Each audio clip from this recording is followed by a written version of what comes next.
ओम नमः शिवाय। श्री शिव महापुराण शतरुद्र संहिता छठवां खंड प्रथम अध्याय। शंकर जी व सती जी का दंडक वन में जाना। सती जी का सीता का रूप धारण करके राम के सम्मुख जाना। ब्रह्मा जी बोले, नारद, एक समय भगवान सदाशिव जी महाराज सती जी को साथ लेकर पृथ्वी पर घूम रहे थे कि उन्होंने देखा कि दंडक वन में भगवान श्री रामचंद्र जी महाराज भगवती सीता के वियोग में दुखी फिर रहे थे और लताओं तथा वृक्षों से उनका पता पूछ रहे थे। श्री रामचंद्र जी महाराज यह नर लीला भगवान श्री सदाशिव जी महाराज के आदेशानुसार ही कर रहे थे। उनको देखकर भगवान श्री शंकर जी ने नतमस्तक होकर प्रणाम किया और मुख से केवल जय शब्द कहने आगे बढ़ गए। लेकिन वह अपनी आँखों से बहते प्रेम जल को ना रोक सके।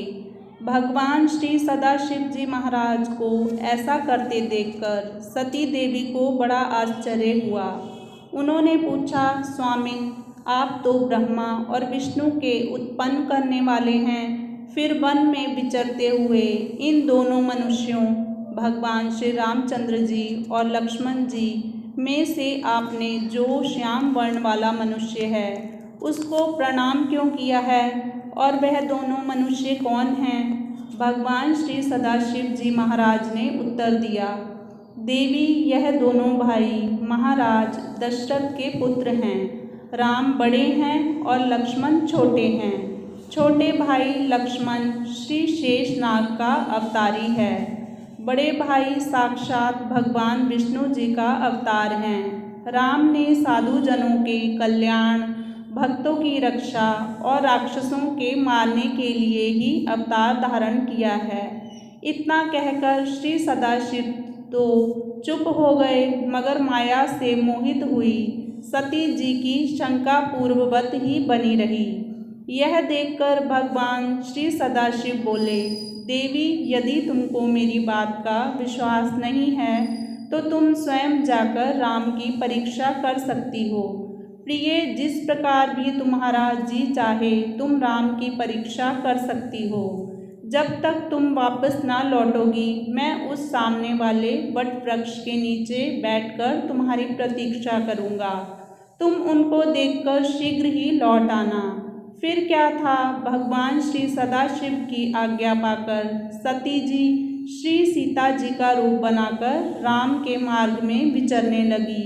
सोचा कि यदि राम वास्तव में विष्णु का अवतार होंगे तो मुझे पहचान लेंगे, अन्यथा नहीं।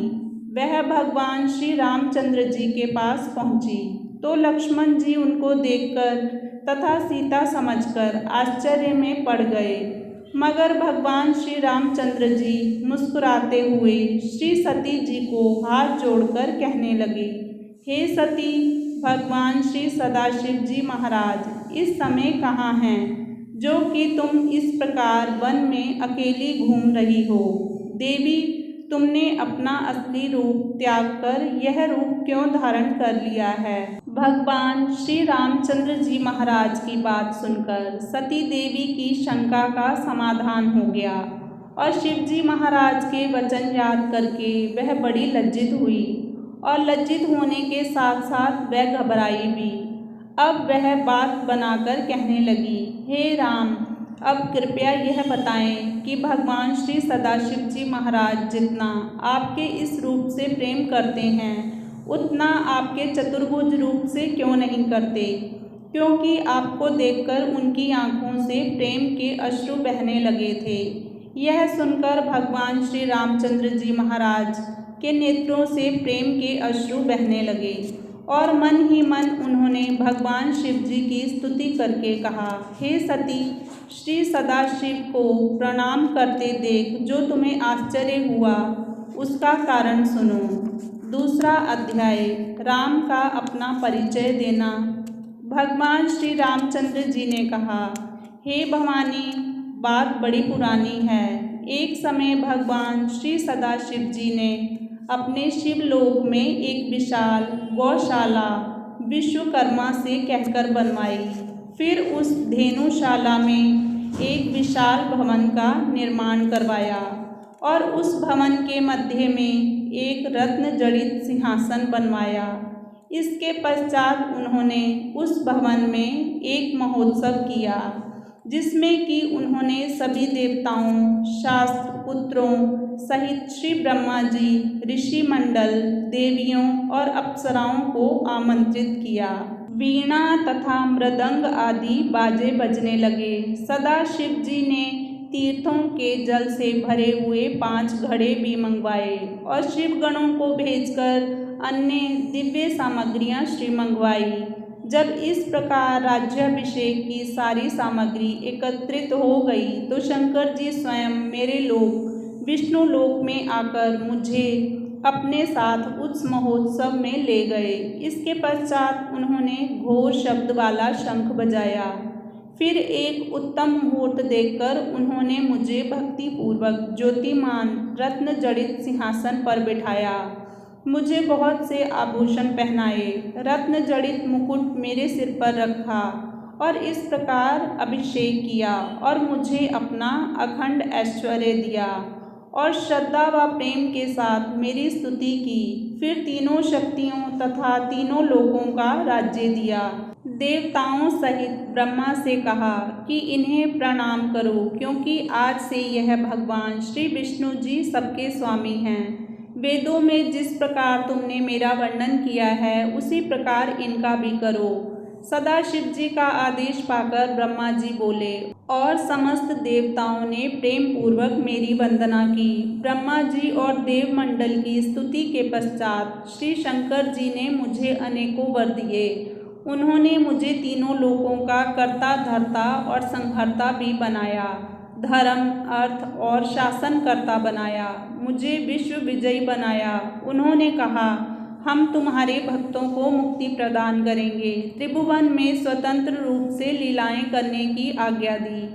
अनेकों अवतार लेकर संसार के पालन करने का आदेश दिया। अपनी सारी माया मुझे प्रदान की। विष्णु जी हम आपकी नर लीला देखेंगे और आपको अपना स्वामी मानेंगे। हे देवी, इतना कहकर भगवान श्री सदाशिव उमा सहित कैलाश पर्वत पर लौट गए। यह मेरा राम अवतार है। हम 4 भाई हैं, राम, भरत, लक्ष्मण और शत्रुघ्न। हे देवी, मैं पिता की आज्ञा से लक्ष्मण और सीता सहित वन में आया हुआ हूँ। कोई राक्षस मेरी पत्नी को चुरा ले गया है, अतः अब उसको ढूंढ रहा हूँ। माता जी, यदि आपकी कृपा हुई तो मैं अवश्य ही सीता को ढूंढ लूँगा। प्रणाम के संबंध में निवेदन है कि भगवान सदाशिव ने मुझे अपना स्वामी बनाया था, इसलिए उन्होंने मुझे प्रणाम किया है। यह कहते कहते भगवान श्री रामचंद्र जी के नेत्र श्री शंकर जी के प्रेम में आर्द्र हो गए और वह सीता जी से आज्ञा लेकर पूर्ववत वन में विचरने लगे। तीसरा अध्याय, सती का दुखी होकर शंकर जी के पास लौटना। सती जी धीरे धीरे चलती हुई शंकर जी की ओर बढ़ रही और अपने मन में डर रही थी। वह सोच रही थी कि मैंने जो भगवान श्री रामचंद्र जी की परीक्षा शंकर जी के समझाने पर भी ली है, इसके संबंध में जब वह पूछेंगे तो मैं उनको क्या उत्तर दूंगी। जब वह शंकर जी के पास पहुंची तो उन्होंने उनसे पूछा, कहो सती, तुमने किस प्रकार उनकी परीक्षा ली। शोक से व्याकुल तथा क्षीण मुख वाली सती ने भगवान सदाशिव जी महाराज की बात का कोई उत्तर नहीं दिया और वह सिर झुकाकर चुपचाप खड़ी रही। उनको दुखी देखकर भगवान सदाशिव ने ध्यान किया और सती जी ने जो कुछ भी किया था वह सब जान लिया। शंकर जी ने अपने मन में विचार किया कि सती ने सीता जी का रूप बनाया है, अतः अब इनसे प्रेम करना बुरी बात होगी। अब यदि मैं इनसे पूर्ववत स्नेह करूँगा तो मेरी प्रतिज्ञा भंग हो जाएगी। ऐसा सोचकर शंकर जी सती जी को साथ लेकर आगे बढ़े। ठीक उसी समय आकाशवाणी हुई, भगवान सदाशिव को धन्य है। प्रभु, आपके सिवा 3 लोकों में ऐसा प्रणपालक और कोई भी नहीं है। यह आकाशवाणी सुनकर सती जी अपने मन में डरी और उन्होंने भगवान सदाशिव महाराज से पूछा, प्रभु आपने कौन सी ऐसी प्रतिज्ञा की है? लेकिन भगवान विष्णु तथा मेरे ब्रह्मा जी के आगे की हुई अपनी पूर्व प्रतिज्ञा को भगवान सदाशिव महाराज ने सती जी को ना बतलाया और बात को टाल गए। सती जी ने अब भगवान सदाशिव जी महाराज का ध्यान किया और सारी बात जान ली। सब कुछ जानकर सती जी असीम दुखी हो गई, मगर अब क्या हो सकता था और क्या किया जा सकता था। कैलाश पर्वत पर पहुंचकर भगवान श्री सदाशिव महाराज अपने स्वरूप का ध्यान करने लगे और भगवती सती दुखी होकर अपनी करनी के लिए पश्चाताप करने लगी। 19 सहस्त्र वर्षों के पश्चात भगवान सदाशिव जी महाराज ने समाधि खोली। उनके मुख से ओम ओम मंत्र उच्चारण हो रहा था। सती जी उनके सामने जाकर खड़ी हो गईं। भगवान श्री सदाशिव महाराज। चौथा अध्याय। दक्ष का यज्ञ करना तथा शंकर जी व सती जी को क्रोध के कारण नहीं बुलाना। ब्रह्मा जी बोले, हे नारद, दक्ष को बड़ा भारी अहंकार हो गया था। अब वह भगवान सदाशिव जी महाराज को नीचा दिखाना चाहता था। उनको यज्ञ में भाग ना देने के विचार से उसने कनखल नामक तीर्थ पर एक बहुत बड़ा यज्ञ किया। उस यज्ञ में दक्ष ने ऋषियों, महर्षियों, गंधर्वों, विद्याधरों, सिद्धगणों, यज्ञों, आदित्य समूहों और सभी नागों को आमंत्रित किया। भगवान श्री विष्णु जी महाराज तथा अन्य सभी देवता यज्ञ में पधारे। मैं भी सपरिवार उस यज्ञ में सम्मिलित हुआ। ऋषियों में से महर्षि अगस्त्य, महर्षि कश्यप, अत्रि, कामदेव, महर्षि भृगु, दधीचि, भगव्यास, महर्षि भारद्वाज, महर्षि भार्गव, सुमंत तथा कंक और वैशंपायन सब के सब दक्ष के यज्ञ में पधारे। परंतु दुरात्मा और ईर्ष्यालु दक्ष ने ना तो भगवान सदाशिव जी महाराज को और ना अपनी पुत्री सती जी को आमंत्रित किया। भगवान सदाशिव जी महाराज को यज्ञ में ना आया देखकर भगवान शंकर के अनन्य भक्त श्री दधीचि ने देवमंडल तथा ऋषि मंडल से पूछा कि भगवान श्री शंकर जी यज्ञ में क्यों नहीं पधारे।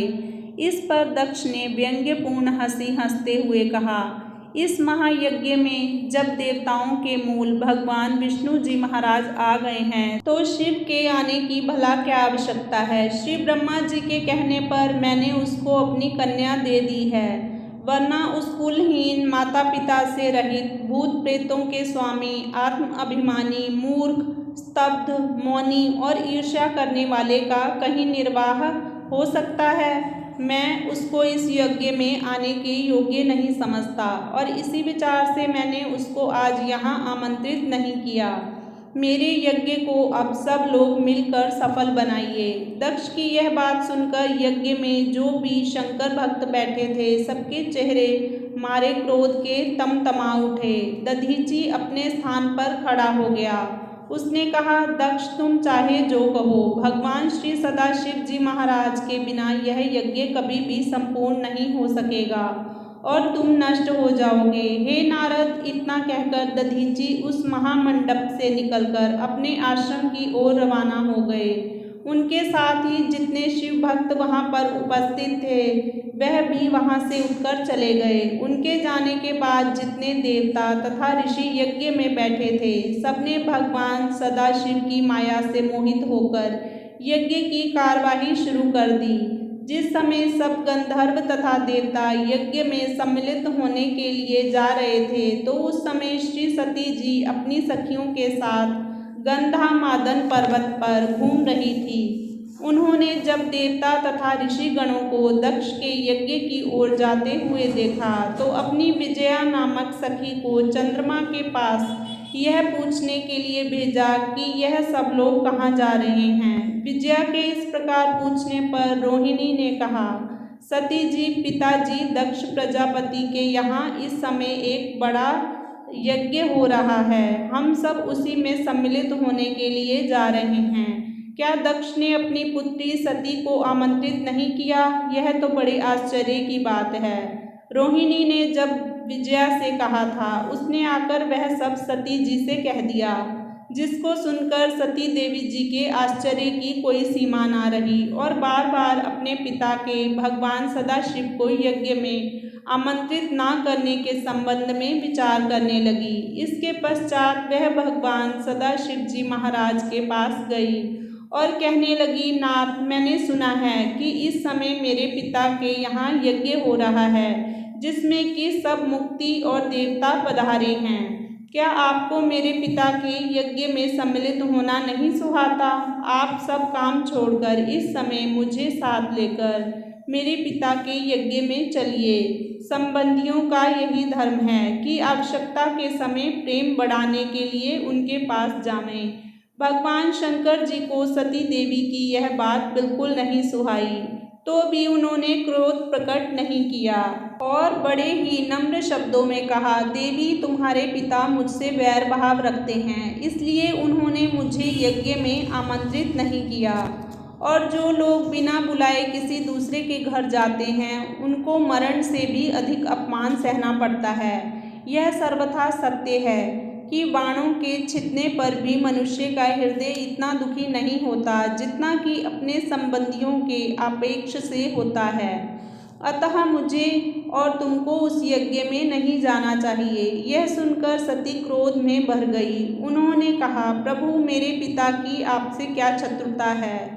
इस पर भगवान शंकर जी ने पिछले यज्ञ का सारा वृत्तांत सती जी को कह सुनाया, लेकिन सती ने भगवान श्री सदाशिव की एक ना मानी और कहने लगी, हे शंभो, बिना आपके गए यज्ञ संपूर्ण नहीं हो सकता। मेरे मूर्ख पिता ने यज्ञ में नहीं बुलाया, अतः मैं यह जानना चाहती हूँ कि उसने ऐसा क्यों किया है। अतः मुझे वहाँ जाने की आज्ञा दीजिए। मैं वहाँ जाकर देखूंगी कि आपके बिना भला यह यज्ञ किस प्रकार पूरा होता है। श्री सती जी की बात मान भगवान श्री सदाशिव जी महाराज ने उनको यज्ञ में जाने की अनुमति दे दी और कहा कि तुम नंदी पर चढ़कर जाओ, और 60,000 गण उनके साथ कर दिए।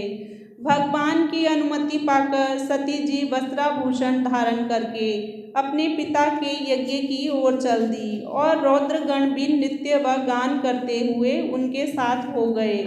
5वां अध्याय, सती का यज्ञ में भाग लेना तथा यज्ञ में उनका अपमानित होना। श्री ब्रह्मा जी बोले, हे नारद, सती जी यज्ञ में पहुंची, लेकिन वहां किसी ने उनका आदर नहीं किया, किसी ने पूछा तक नहीं। दक्ष के डर से उसके अनुचरों में से भी उसके साथ कोई नहीं बोला। केवल उनकी माता तथा बहनों ने यथोचित सम्मान किया। यह सब देखकर सती जी को भगवान सदाशिव जी की बात याद आई कि जो लोग बिना बुलाए दूसरे के घर जाते हैं, वह मरने से भी अधिक अपमान पाते हैं। वह यज्ञ मंडल में गई। वहाँ पर भगवान सदाशिव महाराज का भाग ना देखकर उनके क्रोध का पारावार ना रहा। पहले तो उन्होंने सोचा कि अपनी क्रोधाग्नि से अपने पिता को भस्म कर डालूं। कुछ सोचकर रुक गई। एक बार उन्होंने यज्ञ में बैठे हुए सभी लोगों की ओर क्रूर दृष्टि से देखकर अपने पिता दक्ष की ओर संबोधित करके कहा, पिताजी, कहो, आपने भगवान श्री शिव को यज्ञ में क्यों नहीं बुलाया? जान पड़ता है जैसे कि आपकी बुद्धि भ्रष्ट हो गई है। भगवान सदाशिव जी त्रिलोकी के मालिक और अंतर्यामी हैं। उनका अपमान करके तुम्हारा यह यज्ञ कभी सफल नहीं होगा। इतना कहकर सती जी ने वहाँ उपस्थित सभी देवताओं को भली भांति धमकाया। भगवान विष्णु महाराज को तो उन्होंने बहुत लज्जित किया। श्री सती जी की बात सुनकर दक्ष ने क्रोध में भरकर कहा, ए लड़की, तू भला इस प्रकार की बातें क्यों कर रही है? मेरा तेरा पुत्री व पिता का संबंध आज से समाप्त है। यदि चुपचाप यहाँ बैठ सकती है तो बैठ जा, वरना चली जा। तेरा पति भूतों प्रेतों का राजा है, चिता की भस्म लगाने वाला तथा दम्भी है। यह वेद बहिष्कृत, अकुलित तथा अमंगलित है। इन कारणों से मैंने उसको अपने यज्ञ में आमंत्रित नहीं किया। मैं तो उसके साथ तेरा विवाह करके अत्यंत लज्जित हूँ। अतएव तुझको अपना क्रोध त्याग देना चाहिए। यह सुनकर सती देवी जी की क्रोध में भरकर बोली, किसी को भी भगवान शिव की निंदा कभी नहीं सुननी चाहिए और शिव निंदक की तो जीवा खींच लेनी चाहिए। यदि भगवान श्री सदाशिव जी महाराज की निंदा सुनने वाला अपने में शिव निंदक की जीवा खींचने की शक्ति ना रखता हो तो फिर अपने दोनों कानों में अंगुलियां देकर उनको बंद कर ले, या वहां से उठकर चला जावे, या अपने आप को भस्म कर डाले, वरना उसके लोक परलोक दोनों का सुख नष्ट हो जाता है। भगवान श्री सदाशिव जी महाराज की निंदा करने वाला जब तक नरक में वास करेगा, जब तक कि इस संसार में सूर्य व चंद्रमा स्थित हैं। 6वां अध्याय। अपमानित होने पर सती का क्रोधित होना तथा सती का अग्नि में प्रवेश करना। हे नारद, ऐसा कहकर सती देवी सोचने लगी कि मुझे भगवान सदाशिव जी महाराज का कहा मानना चाहिए और यहाँ ही आना ही नहीं चाहिए था। यदि मैं यहाँ ना आई होती तो मुझे अपने स्वामी की निंदा ना सुनना पड़ती। वह एक बार फिर क्रोध में भर गई। उन्होंने गरज कर कहा, हे सभासदों, तुम जो इस समय भगवान सदाशिव जी महाराज की निंदा सुनकर हंस रहे हो, इसका फल तुम्हें शीघ्र ही भोगना पड़ेगा। तुमसे बहुत से मारे जाएंगे और बहुत सौ के अंग कट जाएंगे, बहुत से भागकर अपने प्राण बचाएंगे। हे दक्ष, तुम्हें भी अपनी करनी का फल भोगना पड़ेगा। तुम बहुत दुख पाओगे। भगवान सदाशिव जी महाराज सबके हितैषी हैं। उनको ना किसी से शत्रुता है ना किसी से मित्रता। ब्रह्मा और विष्णु उनके मित्र हैं। ऐसे शक्तिशाली और ऐश्वर्यशाली सदाशिव जी महाराज के बिना तुम हो क्या वस्तु, और उनके बिना यह यज्ञ वृथा है। वेदों में कहा गया है, जो किसी गुणशील में कलंक लगाए वह अधर्म है। किसी के पाप पुण्य का वर्णन करने वाला मध्यम और किसी के पाप छिपाकर उसकी प्रशंसा करने वाला उत्तम है। इन सब में से वह उत्तम है जो दूसरों की प्रशंसा करने में लगे रहते हैं और किसी की निंदा नहीं करते। अतः मैंने जान लिया है कि तुम महानीच हो, क्योंकि तुम भगवान सदाशिव महाराज के निंदक हो। तुम्हारे इस पापी शरीर के संयोग से जो मेरा शरीर बना है वह अब किसी प्रकार से भी भगवान सदाशिव महाराज की सेवा के योग्य नहीं है। अतः मैं अग्नि में प्रवेश करके अपने शरीर का त्याग कर दूंगी। इतना कहकर सती यज्ञशाला में उत्तर की ओर मुँह करके बैठ गई। भगवान सदाशिव जी महाराज के चरणों में ध्यान लगाया, आचमन किया, नेत्रों को बंद किया और सबके देखते ही देखते योगाग्नि द्वारा अपना शरीर भस्म कर डाला। बस फिर क्या था, चारों ओर हाहाकार मच गया। शिवगण हाथों में विभिन्न आकार के अस्त्र शस्त्र लेकर खड़े हुए और यज्ञ को नष्ट करना आरंभ कर दिया। 7वां अध्याय। शिवगणों द्वारा यज्ञ को बुरी तरह नष्ट करना। श्री ब्रह्मा जी बोले, हे नारद, जब शिवगणों ने दक्ष के यज्ञ को बुरी तरह से नष्ट करना आरंभ कर दिया तो यह देखकर महर्षि भृगु ने यज्ञ के कुंड में आहुतियाँ डाली, जिससे अनेकों दैत्यों की सृष्टि हुई, जो गिनती में 1000 थे। इन दैत्यों का नाम शुभु तथा शुभु शिवगणों से युद्ध करने लगे। उन शुभुओं ने सहस्त्रों शिवगणों को मारकर बुरी तरह से भगा दिया और 20 सहस्त्र के लगभग दैत्य नष्ट हो गए। जो भागे हुए शिवगण थे वह सीधे कैलाश पर्वत पर गए और सती जी के भस्म होने तथा अपने 20 सहस्त्र साथियों के मारे जाने का सारा वृतांत उन्हें सुनाया। गणों की बात सुनकर पराक्रमी भगवान सदाशिव जी महाराज के क्रोध का पारावार ना रहा। ठीक उसी समय तुम भी वहां पहुँचे और भगवान सदाशिव महाराज से यज्ञ की सारी कथा सुनकर कहने लगे, प्रभु, यदि आपने इन पापियों को दंड ना दिया तो वेद का मार्ग और धर्म सभी नष्ट हो जाएंगे और इस तरह दधीची के वह शब्द भी नष्ट हो जाएंगे कि जो उन्होंने सभा में कहे थे कि शिव निंदक भगवान सदाशिव जी की निंदा का फल अवश्य भोगेंगे। भगवान ब्रह्मा जी तथा विष्णु जी भी इन लोगों में सम्मिलित हैं। वरना भला दक्ष की क्या मजाल थी कि वह ऐसा कर सकता। तुम्हारी बात सुनकर भगवान सदाशिव जी महाराज की क्रोधाग्नि पहले की अपेक्षा और भी अधिक भड़क उठी। क्रोध में आकर उन्होंने अपनी एक जटा एक पर्वत से दे मारी। उस जटा के पर्वत पर गिरने के साथ ही एक घोर शब्द हुआ। उस जटा के फिर दो टुकड़े हो गए। एक भाग से महाबली वीरभद्र नामक एक गण उत्पन्न हुआ, दूसरे भाग से अत्यंत भयंकर तथा करोड़ों भूतों से घिरी हुई महाकाली उत्पन्न हुई। वीरभद्र ने अपने ही समान भयंकर तथा ऊंचे अनगिनत गणों को उत्पन्न किया। वह सबके सब कैलाश पर्वत पर खड़े होकर गरजने लगे और इस प्रकार काली तथा वीरभद्र की सेना कैलाश पर्वत पर खड़ी होकर प्रलय मचाने की प्रतीक्षा करने लगी। वीरभद्र ने दोनों हाथ जोड़कर भगवान सदाशिव जी महाराज से कहा, प्रभो मेरे लिए क्या आज्ञा है? मैं आपकी सेवा कैसे कर सकता हूँ? यदि आज्ञा पाऊँ तो क्षण भर में समुद्र को सोख डालूँ, पर्वतों को पीस डालूं और देवताओं तथा दैत्यों को भस्म कर डालूं। आपकी कृपा से मेरे लिए कोई भी कार्य असंभव नहीं है। वीरभद्र की बात सुनकर भगवान श्री सदाशिव जी महाराज किंचित संतुष्ट हुए और उसको आशीर्वाद देकर बोले, हे वीरभद्र, ब्रह्मा का पुत्र अहंकारी दक्ष कनखल में एक यज्ञ कर रहा है। तुम कनखल में जाकर उसको विध्वंस कर दो। वहाँ जो भी व्यक्ति विद्यमान हो उसे उचित दंड दो, ताकि मेरे भक्तों की वाणी झूठी ना हो पावे। उन लोगों को उचित दंड देकर शीघ्र ही मेरे पास लौट आना। वह देवता जो कि महर्षि दधीची के समझाने पर अभी तक मेरे विरोधी बने बैठे हो, उनको अवश्य ही भस्म कर डालना।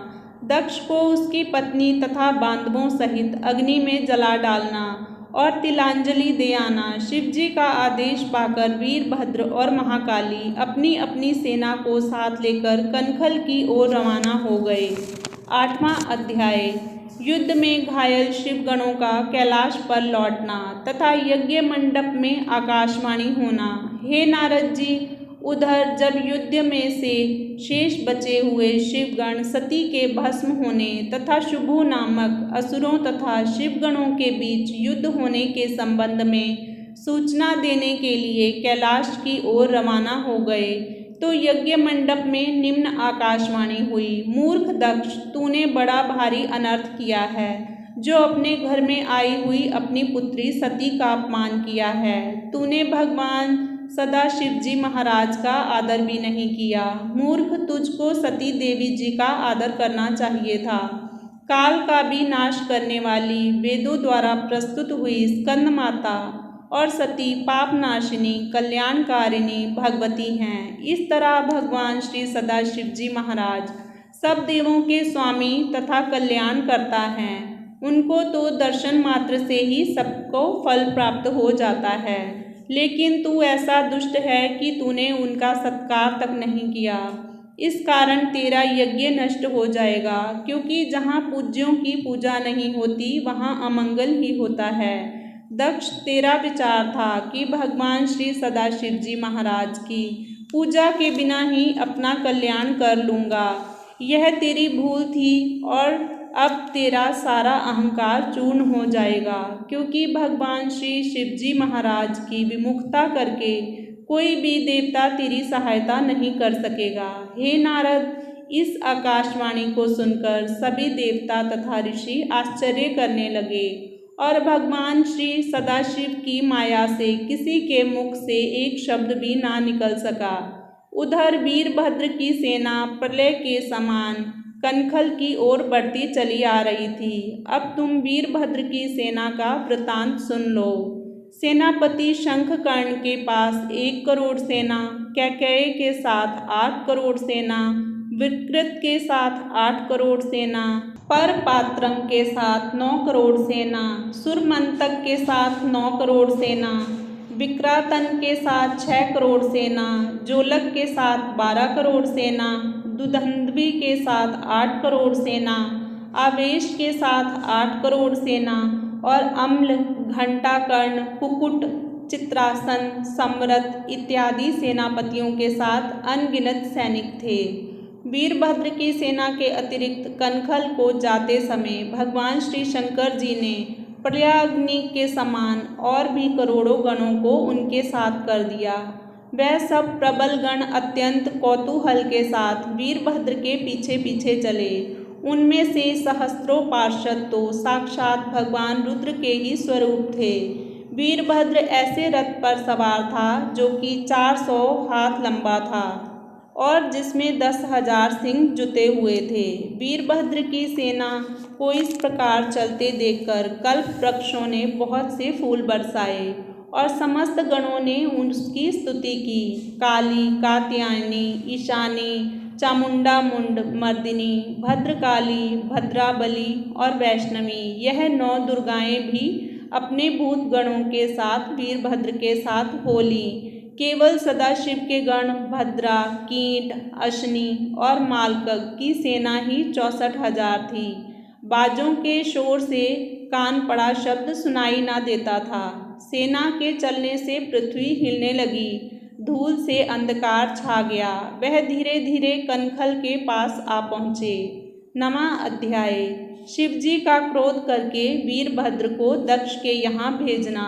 इधर वीरभद्र कैलाश पर्वत से अपनी सेना के साथ कनखल की ओर चला। उधर यज्ञशाला में नाना प्रकार के अपशकुन दिखाई देने लगे। आकाश में बिजली चमकने लगी और हड्डियों की वर्षा होने लगी। यह देखकर यज्ञ स्थल में बैठे सभी लोग आश्चर्य करने लगे। दक्ष की बाई आंख, बाँह और बाईं जंघा फड़कने लगी। ठीक उसी समय आकाशवाणी हुई, हे दक्ष, तू महापापी तथा मूर्ख है, तुझको 1000 बार धिक्कार है। तूने आज भगवान श्री सदाशिव जी द्वारा अत्यंत दुख सहना होगा और केवल तेरे ही कारण आज समस्त मंडल को भी महान दुख की प्राप्ति होगी। दक्ष पत्नी ने सब लोगों को जो कि सभा में उपस्थित थे संबोधित करके कहा, तुम लोगों ने भगवान सदाशिव जी महाराज का अपमान किया है। भगवान शंकर जी की उपेक्षा करने वाला कभी सुख नहीं पा सकता। भगवान शिव प्रलय करने वाले और सृष्टि का संहार करने वाले हैं, अतः अब उनके कोप से कोई नहीं बच सकेगा। महाप्रलय हो जाएगी। आकाशवाणी और दक्ष पत्नी की बात सुनकर सभा में बैठे सभी लोग मारे भय के थर थर कांपने लगे और दक्ष तो बेहद दुखी हुआ। वह डरता, कांपता, हाँफता तथा गिड़गिड़ाता हुआ भगवान विष्णु के पास पहुंचा और उनकी स्तुति करके बोला, प्रभु, आप सबके स्वामी हैं, दीन बंधु, इस समय मैं बड़ा भयभीत हूँ, आप मेरी रक्षा कीजिए, मुझे बचाइए। इतना कहकर दक्ष भगवान श्री विष्णु के चरणों में गिर पड़ा। श्री विष्णु जी ने उसको समझाते हुए उत्तर दिया, हे दक्ष, जहाँ तक संभव होगा मैं आपकी रक्षा करूँगा और तुम्हारी यज्ञ की रक्षा करूँगा, लेकिन तुमने संसार को संहार करने वाले भगवान सदाशिव जी से चतुरता की है, अतएव कोई भी तुम्हारी रक्षा नहीं कर सकता। हम सभी देवताओं को शक्ति उन्हीं से मिली है और उन्हीं के ध्यान व पूजन से शक्तिशाली हैं। उनकी समानता की क्षमता किसी में भी नहीं है। यह जो कुछ हो रहा है सब भगवान की अवज्ञा का फल है। पग पग पर जो तुम्हारा कार्य विफल हो रहा है, यह सब भगवान शंकर जी की उपेक्षा के कारण है।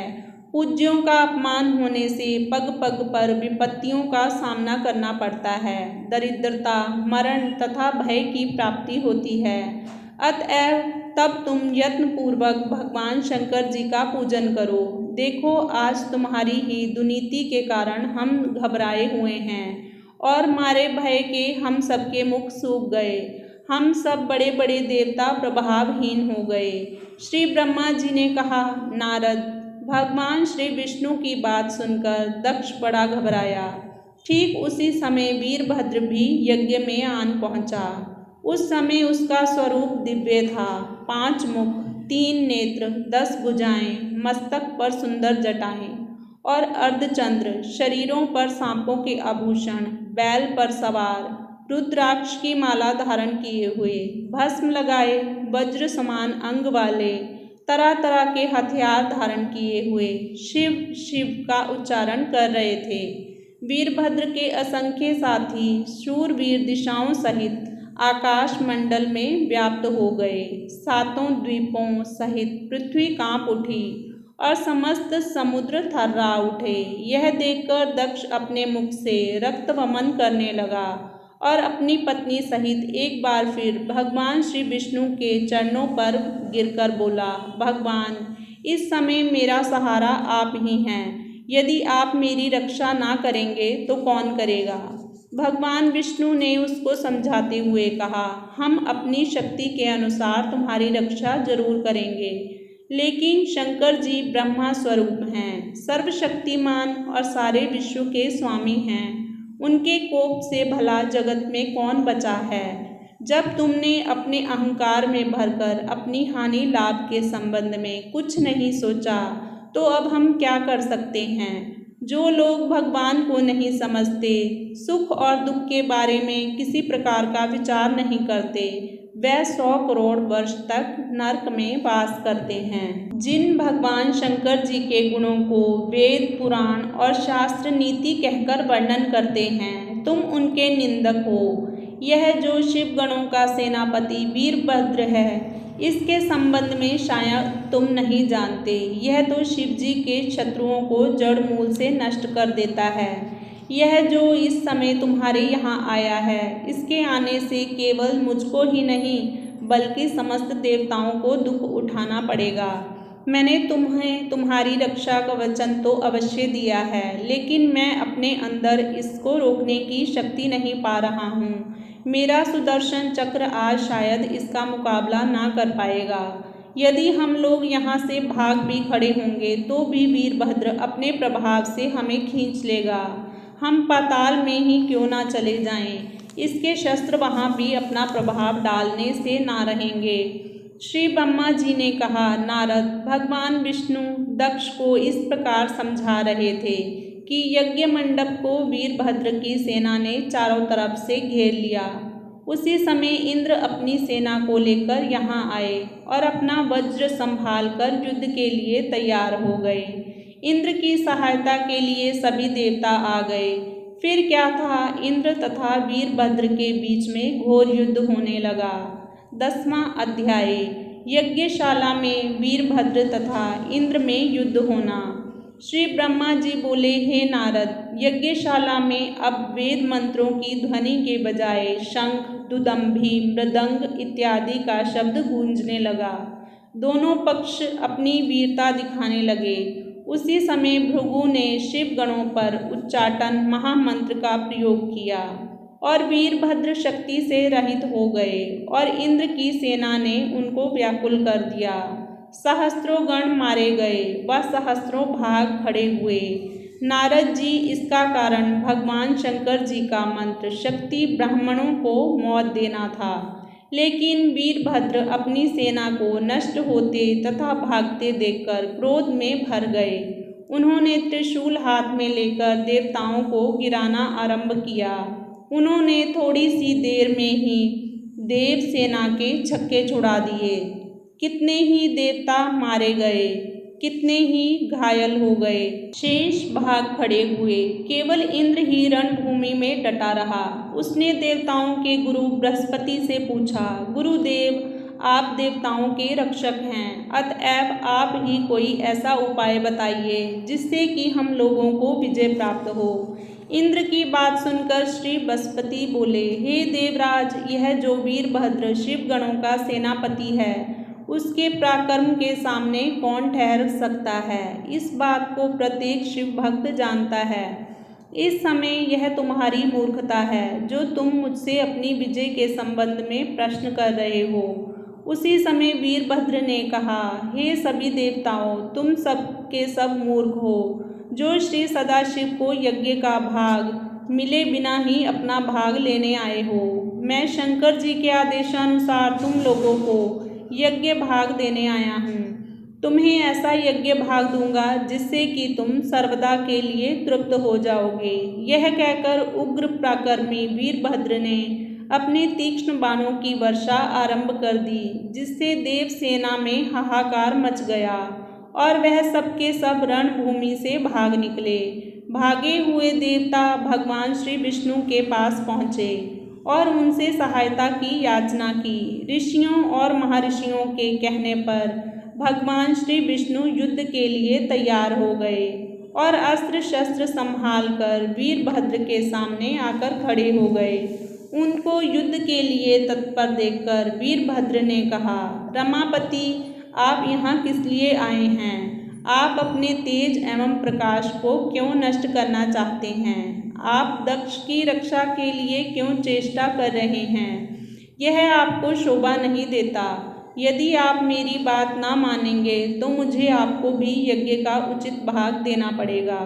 भगवान श्री विष्णु बोले, हे वीरभद्र, तुम शिवगण हो और भगवान श्री सदाशिव के तेज से उत्पन्न हुए हो।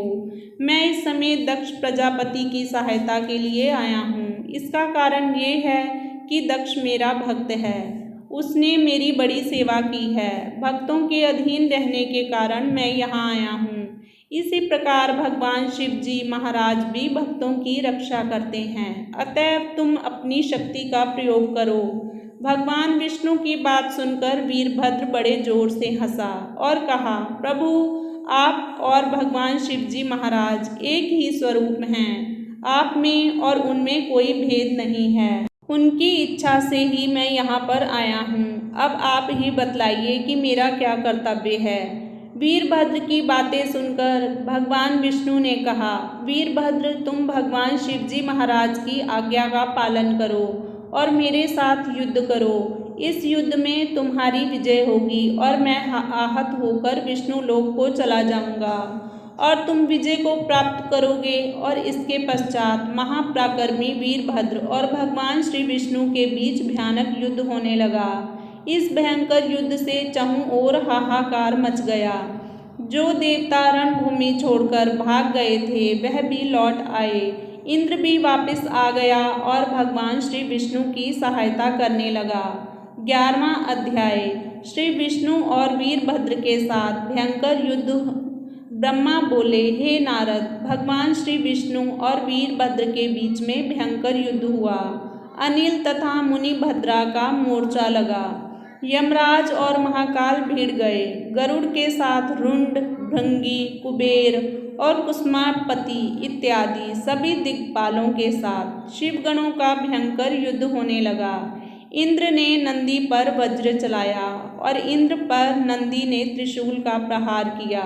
त्रिशूल के प्रहार से इंद्र बेहोश हो गया, मगर शीघ्र ही उठकर लड़ने लगे।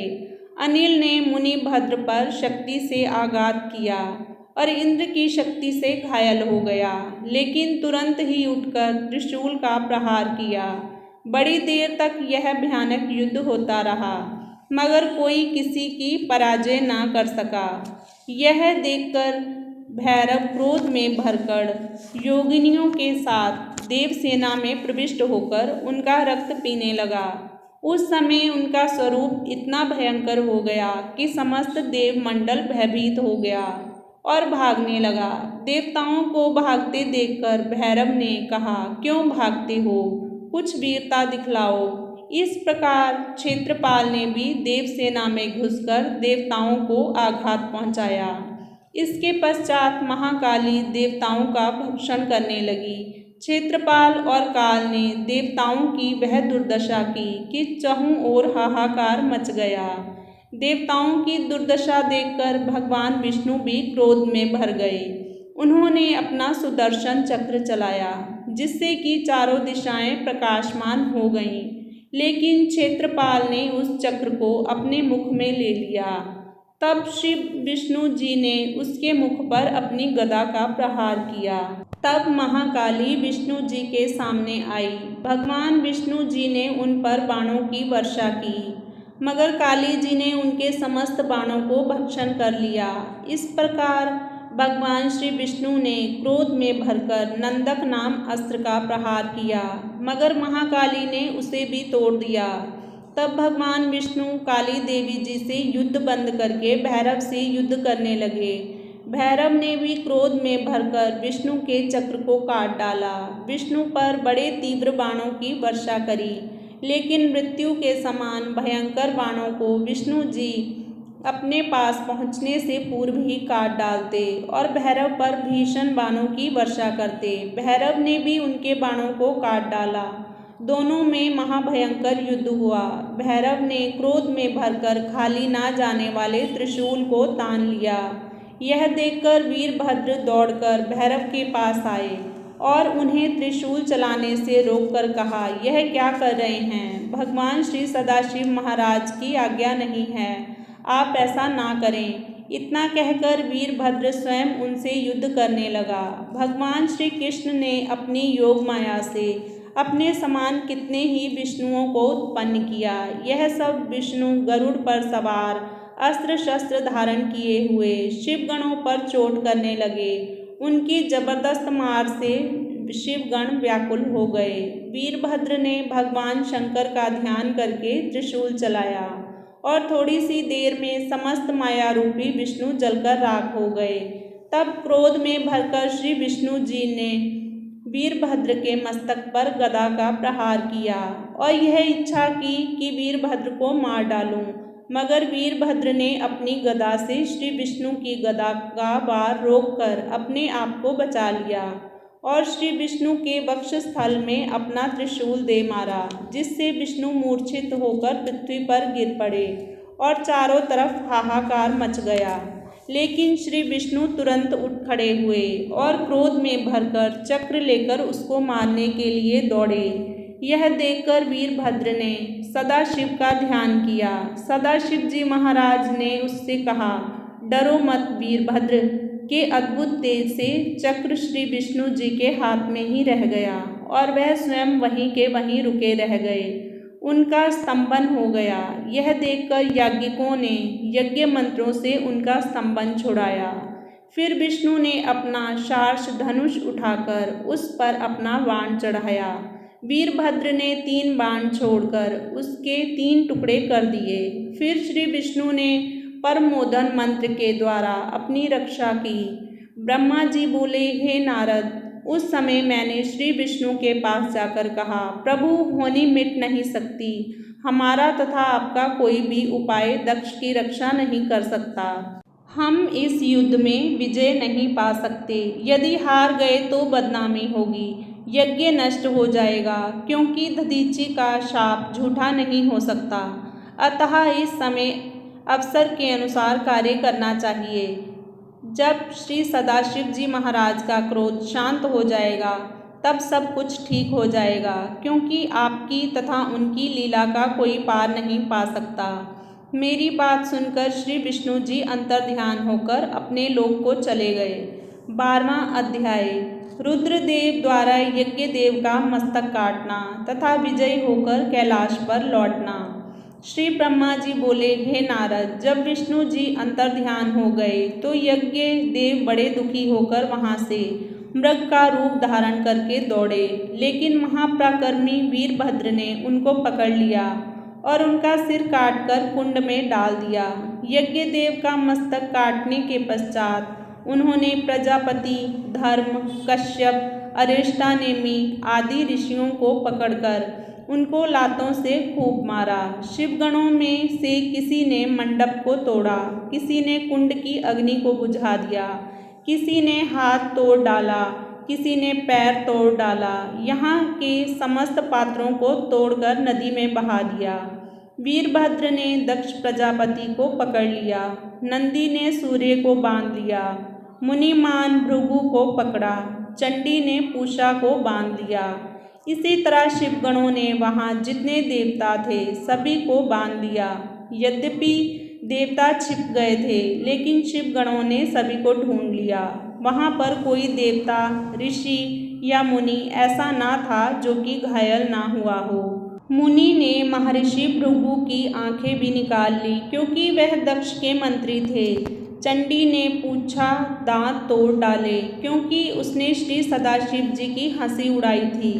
फिर क्रोध में भरे हुए श्री सदाशिव के गणों ने दक्ष की यज्ञशाला में मलमूत्र की वर्षा करके उसको भ्रष्ट कर दिया और जो दक्ष वेदी में छिपा हुआ था उसको वीरभद्र ने वहाँ से निकालकर पृथ्वी पर पटक दिया। लेकिन जब पर्याप्त चेष्टा व प्रहार करने पर भी वह उसके मस्तक को काट ना सका, तब उसने श्री सदाशिव जी महाराज का ध्यान किया और उसके मस्तक को तोड़ मरोड़ कर टुकड़े टुकड़े करके हवन कुंड में डाल दिया। बहुत से ऋषि तो मारे भय के ही समाप्त हो गए।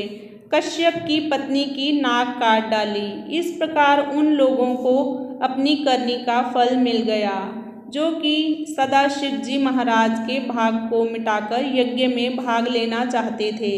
इसके पश्चात अपना कार्य समाप्त करके वीरभद्र श्री सदाशिव जी महाराज के पास कैलाश पर पहुंचा और उन्होंने उसको अपने गणों का नायक बना दिया।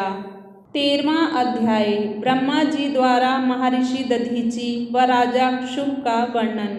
इतनी कथा सुनकर देवऋषि नारद ने ब्रह्मा जी से पूछा, प्रभु भगवान श्री सदाशिव के बिना आप तथा श्री विष्णु दक्ष के यज्ञ में क्यों गए थे?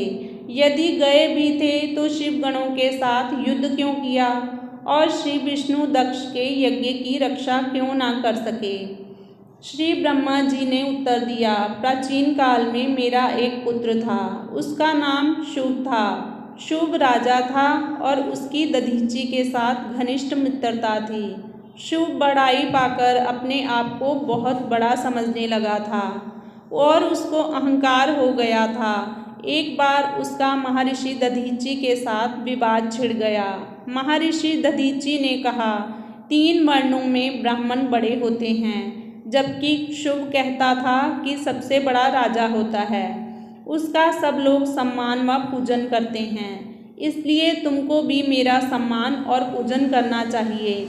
यह सुनकर महर्षि दधीचि ने बाएं हाथ से एक जोरदार थप्पड़ शुभ के मुंह पर मारा और शुभ ने क्रोध में भरकर वज्र से प्रहार से महर्षि दधीचि को मार डाला। लेकिन मरते मरते महर्षि ने अपने गुरु शुक्राचार्य का स्मरण किया। शुक्राचार्य तुरंत पहुंच गए और साथ ही महर्षि दधीचि के शरीर के टुकड़ों को एक जगह करके पुनः जीवित कर दिया। जीवित होने के पश्चात महर्षि दधीचि ने श्री शुक्राचार्य जी से पूछा, प्रभु मुझको कोई ऐसा उपाय बताइए जिससे कि मैं अमर पद को प्राप्त हो सकूं। श्री शुक्राचार्य महर्षि दधीचि का मर्म समझ गए कि यह राजा शुभ से अपना बदला चुकाने के लिए ही अमरत्व को प्राप्त करना चाहता है। उन्होंने कहा, देखो, महामृत्युंजय मंत्र द्वारा ही तुम अमर पद को प्राप्त कर सकते हो। इससे तुम सभी कार्य सिद्ध कर सकते हो। वह कौन सा काम है कि शिव जी की कृपा से नहीं हो सकता? अमर पद श्री सदाशिव ही प्रसन्न होने पर प्रदान कर सकते हैं। वह सारे संसार के स्वामी हैं। यह संजीवनी विद्या भी उन्हीं की दी हुई है। उन्हीं की कृपा से रावण आदि अभय व अमर हुए हैं। उनकी कृपा से ही महर्षि दुर्वासा शक्तिशाली तथा सबके पूज्य प्रसिद्ध हैं। उन्हीं की कृपा से महर्षि विश्वामित्र ब्रह्मा ऋषि बने हैं। ब्रह्मा जी भी उन्हीं की कृपा से सृष्टि की रचना करते हैं। महर्षि मार्कंडेय उन्हीं की कृपा से दीर्घ आयु पा चुके हैं। सदाशिव जी की कृपा से ही इंद्र शत्रु रहित और अभय हैं। भगवती शक्ति में भी शक्ति उन्हीं की कृपा से है। श्री रामचंद्र जी महाराज, श्री कृष्णचंद्र जी महाराज और श्री परशुराम जी ने भी उन्हीं की कृपा से शक्ति प्राप्त की है। महर्षि दधीचि श्री शंकराचार्य के ऐसे वचन सुनकर बहुत प्रसन्न हुए और उनसे दीक्षा ग्रहण करके उन्होंने वन में जाकर तप आरंभ कर दिया। उन्होंने महामृत्युंजय का विधि पूर्वक भगवान शंकर जी के लिए बड़ा तप किया। उनके तप से प्रसन्न होकर सदाशिव जी बड़े प्रसन्न हुए और उनको साक्षात दर्शन देकर उनसे वर मांगने के लिए कहा। श्री शंकर जी के दर्शन करके महर्षि अत्यंत प्रसन्न हुए और उनकी स्तुति करके बोले, प्रभु आप मुझे 3 वर दीजिए। एक तो ये है कि मेरे शरीर की अस्थियां वज्र के समान हो जावें, दूसरा यह है कि मैं सबसे अबध्य हूँ, तीसरा यह है कि मैं सर्वथा दीन हूँ। हे शंकर जी, इन तीनों वरों के साथ साथ मुझे आप सदा सदैव के लिए अपने चरणों की भक्ति प्रदान कीजिए। भगवान सदाशिव ने कहा, तथास्तु। और फिर इसके पश्चात वह अंतर्ध्यान हो गए। ब्रह्मा जी ने कहा, हे नारद, अब महर्षि दधीचि वहाँ से राजा शुभ को मारने गए और उसके सिर पर लात मारकर बोले, यह कौन पड़ा है? इससे शुभ ने क्रोध में भरकर महर्षि दधीचि की छाती में वज्र मारा, मगर भगवान सदाशिव जी के वरदान के कारण महर्षि दधीचि को रत्ती भर भी चोट ना लगी। यह देखकर मेरा पुत्र, ब्रह्मा का पुत्र राजा शुभ आश्चर्य में पड़ गया और सोचा कि यह सब श्री शंकर जी की कृपा है। अतएव वह वन में जाकर विष्णु जी की तपस्या करने लगा। उसके अग्र तप से विष्णु जी ने उस पर प्रसन्न होकर साक्षात दर्शन दिए और कहा, वर मांगो। राजा शुभ ने कहा, महर्षि दधीचि जी, जो पहले मेरा मित्र था, शत्रु बन गया है। सदाशिव जी की कृपा से उसका शरीर वज्र के समान हो गया है। वह मृत्यु से अभय हो गया है।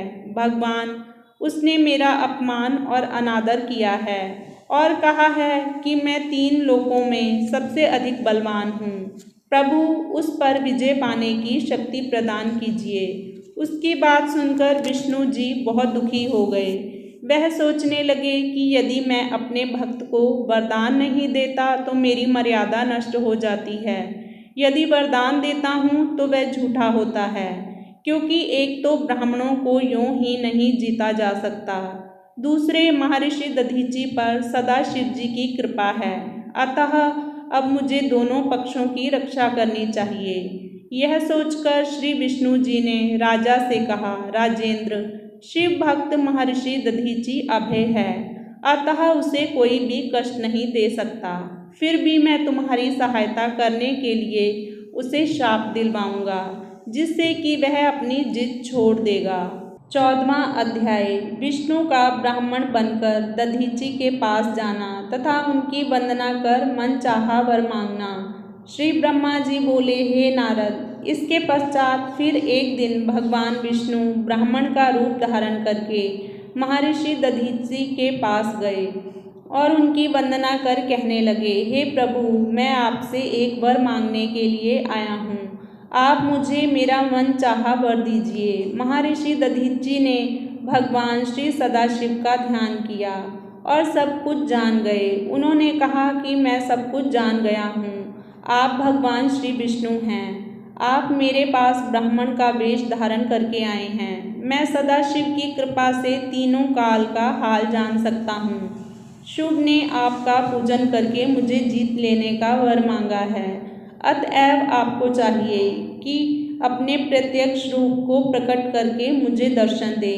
हालांकि भगवान शंकर जी की कृपा से मैं अभय हूँ, मुझे किसी का भय नहीं है, फिर भी मैं आपका आदर करता हूँ। महर्षि दधीचि की बात सुनकर श्री विष्णु जी अपने यथार्थ रूप में प्रकट होकर मुस्कुराए और कहा, हे ब्राह्मण, यद्यपि आप भगवान शंकर जी की कृपा से अभय हैं, तो भी मैं आपको दंडवत प्रणाम करता हूँ कि आप शुभ की इच्छा पूरी करके मेरी मर्यादा की रक्षा कीजिए और राजा शुभ से इतना कह दीजिए, मैं तुमसे डरता हूँ। भगवान श्री विष्णु जी की बात सुनकर महर्षि दधीचि ने कहा, प्रभु, छल से काम नहीं चल सकता। जो काम अनुचित हो कभी नहीं हो सकता। आप जाइए। इस पर भगवान श्री विष्णु को क्रोध आ गया। मूर्ख, तूने अहंकार के वश में होकर मेरी बात नहीं मानी। क्या तू नहीं जानता कि रावण आदि महाशक्तिशाली शिव भक्त भी मेरी आज्ञा ना मानने पर नाश को प्राप्त हो गए? मैं अपने चक्र से तेरी गर्दन काट तेरे गर्भ को सर्वदा के लिए मिटा दूंगा। भगवान श्री विष्णु जी की बात सुनकर महर्षि दधीचि ने निडर होकर कहा, रहने दीजिए महाराज, अहंकार ना कीजिए। यदि आपने आज तक कोई शिव भक्त मारा है तो केवल भगवान शंकर जी की कृपा और इच्छा से ही मारा है। रावण को मारने में भी आप तभी सफल हुए थे जब आपने भगवान शिव जी से बाण प्राप्त कर लिया था। तारक कंठ पर चक्र नहीं चल सकता। यदि आपको मेरी बात का विश्वास ना हो तो आप परीक्षा करके देख सकते हैं। महर्षि दधीची के अहंकारपूर्ण वाक्य सुनकर भगवान श्री विष्णु अपने क्रोध को ना रोक सके और सुदर्शन चक्र को उन पर चला दिया, लेकिन चक्र चला ही नहीं। इस पर महर्षि दधीची ने मुस्कुराते हुए कहा, यदि आप पर कुछ है तो क्रमशः से ब्रह्मास्त्र आदि अस्त्रों तथा बाण आदि का प्रयोग कीजिए। महर्षि दधीची की बात सुनकर भगवान विष्णु ने भीषण गर्जना की, जिसको सुनकर उनकी सारी सेना वहां आ गई। उनको साथ लेकर उन्होंने महर्षि दधीची पर आक्रमण कर दिया, परंतु यह आक्रमण धर्म के विरुद्ध था, क्योंकि दधीची अकेले थे। फिर भी वह निश्चिंत होकर बैठे रहे। विष्णु जी तथा उनकी सेना ने उन पर अपने सभी अस्त्र चलाए, लेकिन उनसे कुछ भी ना हो सका। अब महर्षि दधीची ने मुट्ठी भर कुश उनकी ओर फेंक दिया। वह कुश असंख्य त्रिशूलों में परिवर्तित होकर देवसेना को प्रलयाग्नि के समान अग्नि ज्वालाओं से आयुधधारी देवताओं को संहार करने लगे और देवता भाग भागकर अपने प्राण बचाने लगे। देवताओं को भागते देखकर भगवान श्री विष्णु ने अपनी माया से बहुत से रूप प्रकट किए, मगर महर्षि दधीची ने भगवान श्री सदाशिव को स्मरण करके उन सबको भस्म कर दिया। तब श्री विष्णु ने अपना विराट रूप दिखाया, लेकिन परम शैव दधीची पर इसका कोई भी प्रभाव ना पड़ा। वह मुस्कुराते हुए बोले, आप माया से क्यों काम लेते हैं? यह तो केवल मन की गति है, अतः तनिक मेरी ओर देखिए। इतना कहकर महर्षि दधीची ने भगवान शंकर जी का ध्यान करके अपने शरीर से असंख्य जीव उत्पन्न किए। देवता तो भाग ही रहे, लेकिन भगवान श्री विष्णु भी युद्ध से परामुख ना हुए और युद्ध करते रहे। अब मैं ब्रह्मा जी राजा शुभ को साथ लेकर दधीची शिव युद्ध देखने के लिए गया। मैंने निश्चेष्ट भगवान विष्णु तथा देवताओं को युद्ध करने से रोका और समझाया, आप वेद के विरुद्ध कार्य क्यों कर रहे हैं? आप सदा शिव जी महाराज की अपेक्षा कर रहे हैं। यदि वेद और शास्त्र एकदम झूठे हो जाएं, तभी आप जीत सकते हैं, वरना नहीं। मेरी बात सुनकर भगवान विष्णु शांत हो गए और दधीची मुनि के पास जाकर उनकी स्तुति करने लगे। राजा शुभ ने भी महर्षि दधीची के पास जाकर बड़ी दीनता से उन्हें प्रणाम किया और बड़ी प्रार्थना की। विष्णु ने महर्षि दधीची से कहा, ऋषिराज, यह शुभ आपका मित्र आपकी शरण में आया है। आप इसके अपराधों को माफ कर दीजिए। यह अज्ञानी है, आप अनन्य शिव भक्त हैं। भगवान विष्णु की बात सुनकर महर्षि प्रसन्न तो हो गए और उन पर कृपा भी कर दी, परंतु विष्णु आदि पर उनका कोप कम ना हुआ। उन्होंने विष्णु आदि देवताओं से कहा, तुम लोगों पर भगवान सदाशिव जी महाराज का कोप होगा और तुम्हारे कर्मों का उचित दंड तुम्हें मिलेगा। इसके पश्चात उन्होंने कहा, राजा शुभ से कहा, क्यों राजन, अब तो तुम्हें मालूम हो गया ना कि संसार में ब्राह्मण सबसे ऊंचे हैं, जो राजाओं और देवताओं के पूजनीय हैं। महर्षि दधीची को प्रणाम करके राजा शुभ अपनी राजधानी को चला गया। विष्णु आदि देवता भी अपने लोक को चले गए। तब उस स्थान का नाम थानेश्वर पड़ा, जहाँ पर कि सदाशिव जी महाराज के दर्शन करने से सहज ही मुक्ति प्राप्त होती है। 15वां अध्याय। यज्ञ में घायल देवताओं द्वारा स्तुति करने पर विष्णु का देवताओं सहित शिव जी के पास जाना। महर्षि सूत जी बोले, हे ऋषिगणों, ब्रह्मा जी से कथा सुनकर नारद जी ने कहा, हे पितामह, अब तक की कथा तो आपसे हमने सुन ली। अब इसके पश्चात जो कुछ हुआ हमें बतलाइए। यानी जब वीरभद्र दक्ष प्रजापति का यज्ञ विध्वंस करके कैलाश पर्वत पर गया तो फिर क्या हुआ? ब्रह्मा जी बोले, हे नारद, जब शिवगण दक्ष प्रजापति के यज्ञ को विध्वंस करके कैलाश को चले गए, तब घायल देवता व ऋषि मंडल मेरे पास आया और रोते हुए मुझसे प्रार्थना करने लगे। इस पर मैंने उन सबको साथ लेकर भगवान श्री विष्णु जी के शरण में गया। देवताओं की प्रार्थना सुनकर भगवान विष्णु बोले, हे देवगणों, सदा शिव जी महाराज अंतर्यामी तथा सबके स्वामी हैं। उनकी उपेक्षा करने का भला साहस किसमें है। जैसा तुम लोगों ने किया वैसा फल पाया। अब रक्षा का केवल यही उपाय है कि सब लोग सदा शिव जी महाराज की शरण में जाएं। दुर्भाग्य से हम भी उसी मंडली में सम्मिलित थे जिसमें कि सदाशिव जी महाराज का अपमान किया गया था। अब इसके अतिरिक्त और कोई विधि नहीं है कि हम लोग सदाशिव जी महाराज की शरण में जाकर उनकी स्तुति करें। वह सबका कल्याण करने वाले और दयालु हैं। अवश्य ही प्रसन्न होकर हमें सबकी रक्षा करेंगे। यदि दक्ष के वध में वह इस प्रकार क्रोध करके सबको दंड ना देते तो अवश्य ही वेद मार्ग नष्ट हो जाता और संसार नास्तिक हो जाता। इस प्रकार महर्षि दधीचि का वचन सत्य हुआ। हे नारद, इस प्रकार समझाकर देवमंडल तथा मुझको साथ लेकर विष्णु जी महाराज कैलाश पर्वत की ओर चले। वहाँ की शोभा का क्या कहना। चारों ओर पुष्प वाटिकाएं लगी हुई थी जहाँ पर विविध पक्षी भांति भांति की बोलियां बोल रहे थे। कुछ आगे बढ़ने पर हमें कुबेर की अलकापुरी मिली। वट वृक्ष के नीचे श्री सदाशिव जी महाराज विराजमान थे। उनके पास दिव्य योगी बैठे थे। उनका वेश बड़ा पवित्र और मनोहर था। मस्तक पर चंद्र और त्रिपुंड और जटा में गंगा धारण किए हुए थे। समस्त शरीर पर सांपों के आभूषण थे। भगवान श्री शिव जी के ऐसे दिव्य शरीर को देखकर समस्त देवताओं ने उनकी अनेक विभूतियों और नामों से स्तुति की। ओम नमः शिवाय। श्री शिव महापुराण शतरुद्र संहिता 6वां खंड समाप्त होता है। ओम नमः शिवाय।